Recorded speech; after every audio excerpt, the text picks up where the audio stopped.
So Monica, what comes to mind when you think about Australia?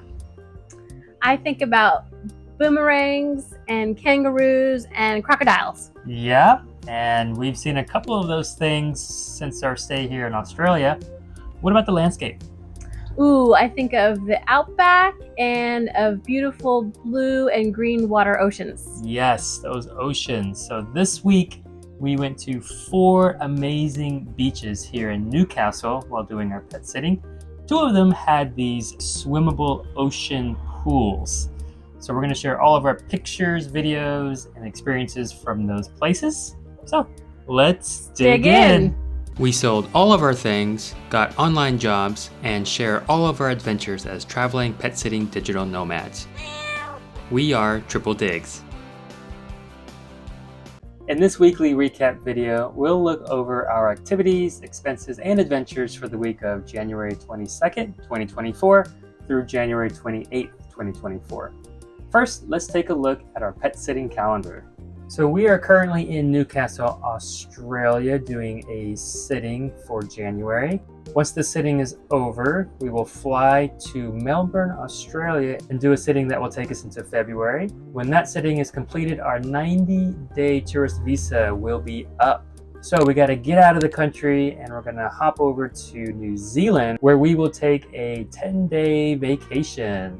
Once we finish that vacation, we're going to go to Auckland and start a pet sitting there that will take us into March. At that point, we have a 3-week gap before we do the second sitting in Auckland. We were able to fill that gap. So the next sitting will be back in Australia in the capital city of Canberra.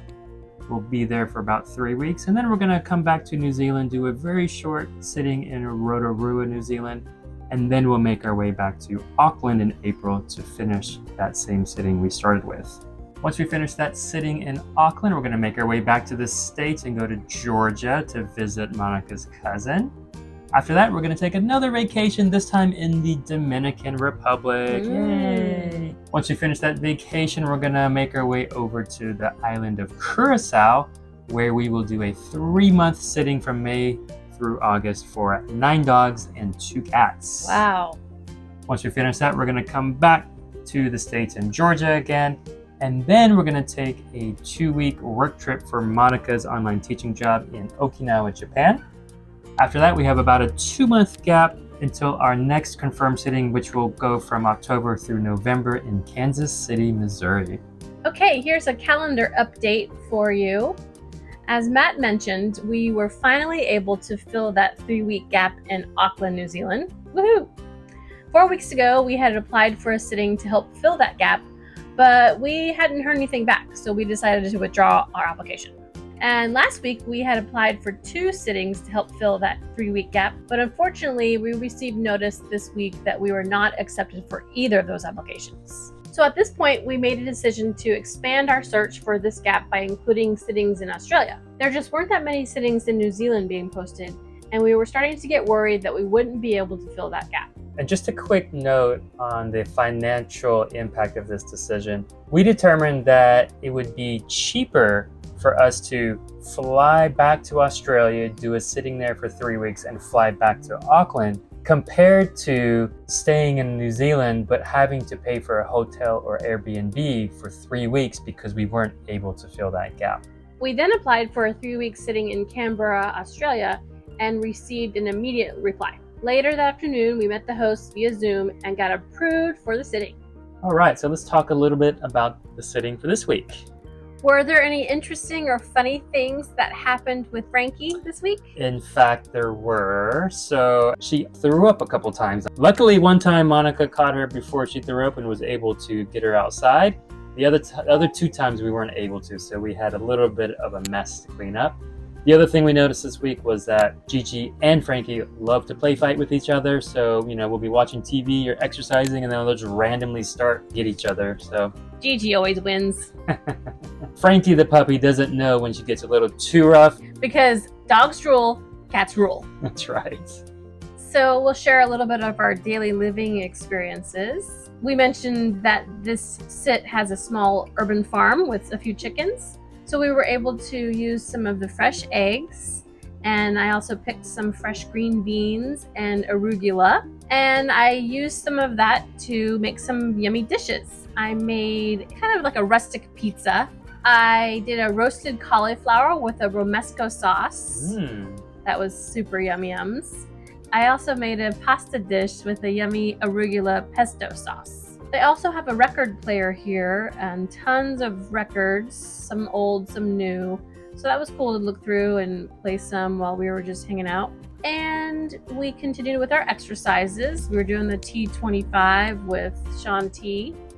The cat likes to sit on the mat and she will not move while you're exercising.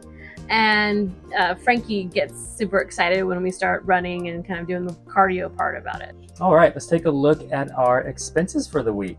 So first of all, groceries. We only spent $37 this week. What? The reason that was low is because last week when we ordered groceries, we tried to let it last for about 10 days. So for the remaining of this week, we did not need to spend much money. That's great. For dining, we spent $42. This is when we went out to those beaches and had some snacks and food. For fuel and transportation, we spent $43. This was mainly for public transportation to get to those beaches and come back. And then for fun, well, this week it was all about the beaches, which are all free, so we spent $0 on fun again. Also for personal care, we did not spend anything, and for personal shopping, we did not spend anything. So this week we're looking really, really good. Let's take a look at how these expenses match up with our budget. So here we are in week 4. These are the individual expenses, and they total up to $122, probably our lowest weekly expenditures to date. And here is the budget for each line item on a weekly basis, totaling up to $416. Now, if we look at our year-to-date expenses, this is how much we've spent for each line item, totaling to $944 year-to-date spent. And here is the budget year-to-date for each item, totaling to $1,662. Overall, we're almost $700 under budget. Wow. Yeah. So once again, our food is what's really driving us to be under budget, both our grocery bill and our dining bill. So that is really wonderful to see. Good job, Triple Digs. So a little bit about our excursions this week. As we mentioned, we went to some amazing beaches, but my favorite was the Bogey Hole, which is a local swimming hole that a lot of young people go to. And bogey is the indigenous word for bathe. And it was created by a commander of Newcastle. He had it built by convicts for his personal use. And it was just this really cool, large ocean bath that was right there at where the waves crashed, and huge.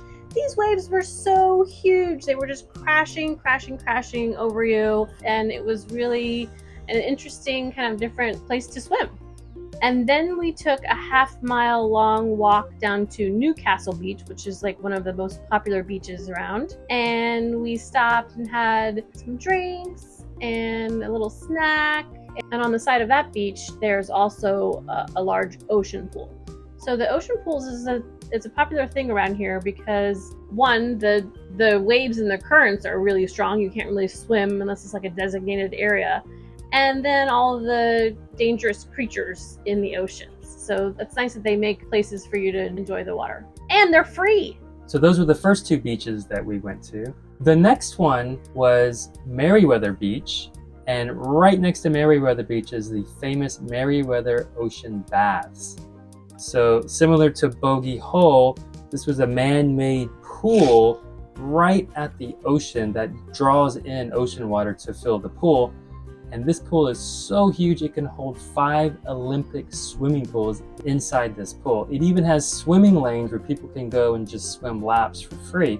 So we ended up hanging out at Merriweather Beach for a little bit, and then we went to the bath, and I got to swim a few laps there, got a little bit of exercise, and then Monica got to hang out in the water and enjoyed a little bit of sunbathing. After this visit, we hopped on the bus and went down to the end of the headlands to a place called Nobby's Beach, which is another super popular beach. This place is known for good surfing and kite surfing on a windy day, which on the day we went, it was super windy, so we saw a lot of kite surfers out there. It had a nice concession stand, so we got some treats here and just hung out, people watching again and checking out the kite surfers. All right, let's start to wrap it up. So this is the part where we share something that we love this week or something that we're looking forward to next week. So Monica, what are your thoughts? Well, I love a good swimming hole. So my favorite was the bogey hole. It's just something unique and memorable. My favorite part this week was swimming laps at the Merriweather Ocean Bath. Well, it was just a really, really cool experience. And once again, it was completely free. If we go to more places along the beach, we're going to try to check out more of these ocean baths. Well, that's our wrap up for the week. Thanks for watching, and we'll see you at the next dig.